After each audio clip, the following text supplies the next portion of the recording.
So yun na nga guys, ang gagawin natin for today's video ay magluluto po tayo ng pork chop. Kaya lang ang aking pork chop ay sobrang tigas po kasi kalalabas ko lang po sa freezer guys. Kaya dahil nagmamadali po tayo, tatry natin tong asin at saka vinegar po.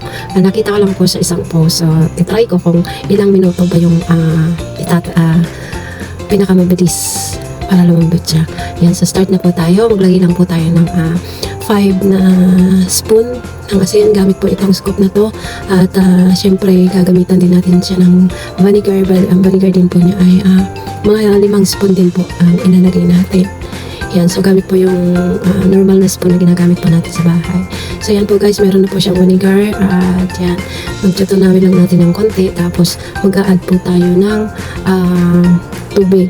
Ayan, so yung tubig po niya guys, kailangan po covered po yung meat doon sa tubig niya. Ayan, so okay lang po kung mapuno po yung yung lagayan niyo ng yung pinagtimpla niyo ng asin at saka vinegar. Saka po ilulubog niyo yung frozen meat niyo po. Kailangan po siya lubog na lubog po talaga yung meat natin guys. So yun na nga po guys, nilubog na natin. So mag-aantay lang tayo kung ilang minuto ba yung kakayanin nito para lumambot. So see you later guys. Much later.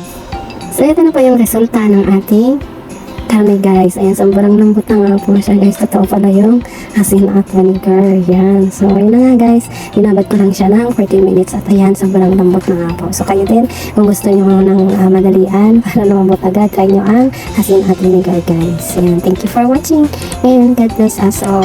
See you on my next video. Bye!